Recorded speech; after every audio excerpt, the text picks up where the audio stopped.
All right, Real Steel. Real Steel. It's real and it's steel, and basically it's a movie that it's about this retired boxing who wants to get into boxing, but basically does robot boxing instead. So basically, the whole movie is about robot boxing, basically. But it's a really unique movie, actually.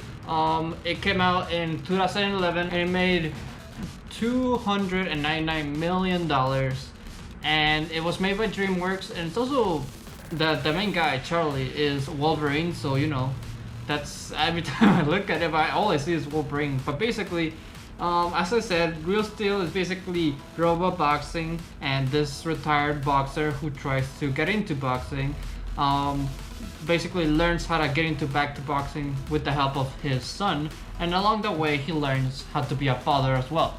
So basically, that's basically the whole story of Real Steel. But the reason why I wanted to do a view review is because I'm so surprised that not that many people talk about Real Steel, because Real Steel was a big part of, well, not a big part, but like I saw it as a child, and like watching it now, it gave me a huge boner, nostalgia boner. That's what I meant. So yeah, I think the movie is pretty good.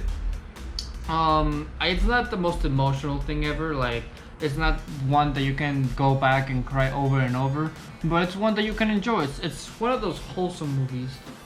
It has some emotional moments, like for example, when Charlie tries to reconcile with Max, his son. That's like one of the emotional moments. But like, it's one of those movies where it's not about being emotional. It's about getting you hyped up. Like at the moment where Charlie controls. Well, he doesn't control, but basically Adam. I spoiler alert, by the way. I hope I put spoilers, but basically when Charlie, like Adam, copies Charlie's movements, like that's one of the moments where like that gets you hyped, that gets you happy. Like it's one of those moments. It's just a wholesome movie. The thing is, the crazy part about it is the villain is not that good, but I feel like I don't know why, but I thought he was funny because he tries the best to act like one of those tough guys, like, yeah, I'm a tough guy, you can't do anything to me.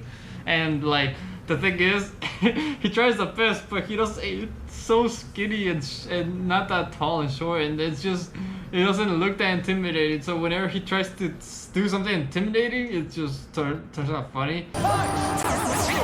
But the bad guy is not around often. It's mostly about Charlie and his son, and learning to, like, they bond and they learn how to be father and son. But a crazy thing is how this movie takes place in 2020, and we're in 2021, and we don't have fighting robots. So would have been cool if that was true. I mean, any kind of robot. I mean, are robots really like advanced in 2021? I don't know actually. I don't check that stuff. But I like Charlie's character arc. Back to the movie. But I like Charlie's character arc because he's at first he starts off as a selfish jerk that only cares about money, and his girlfriend. But like, come on, it's he mostly cares about money. But as he bonds with his son, he learns that there's more things to care about, like his son, and like he cares mostly about making him happy and stuff. Same thing with Max though. He starts off as being selfish, like only wanting Charlie for money, because at the beginning of the movie when we see that the people who were gonna adopt Max only like basically made a deal with Charlie to give him money, and then so Max saw that they traded him for money, and so Max wanted money as well. And we can see that the crazy thing is they both have the same character arc. They both start as selfish, but through the help of a robot, they started more caring about each other more. Like for example, I specifically like how Max at the beginning of the movie called Charlie by his name Charlie, but later on in the movie he starts calling him Dad. I really like that because that showed that throughout the boxing bonding, they learn to appreciate each other for what they really are, and that is family. And I know it's a meme and everything, but the true theme of this movie is family, and I like that because I feel like a boxing style movie could work as well. Any movie could work as a family style movie. Let's be honest. Like if Fast and Furious can do it with cars, that this movie can do with robot boxing, and it kind of works. One thing that I didn't like though is how we don't really explore the world more out. Like, is this a hyper futuristic world, or is this just a standard, just the same world that we live in, just robots? Because we see that apparently boxing doesn't exist anymore, so that would have like a like it. I also wonder too, like, is there any other sports that replace boxing? Like wrestling, is there wrestling boxing now? Is there karate boxing now? But I mean karate robot boxing, like it that really I had ideas of that, but the movie is not around the world. It's mostly about the characters. We don't really see the world a lot. We mostly focus on the characters' struggles and like their problems and stuff. Um, one other thing that I wanted to mention is how Charlie's girlfriend is not a key component in the movie, but it's certainly like she is like the main factor. Like, she draws Max because she's a friendly person. She draws him to be closer to Charlie because without her, she tells Max about Charlie's past. And when Max sees that, he basically sees that, hey, this guy is not actually an asshole. He's used to be a good person. So yeah, that's something that I noticed too. So she kind of like a key character. Overall, this movie was actually pretty successful. It cost to make the movie cost like about $110 million to make, and made around, like I already, as I said, like 299 million back. So it succeeded.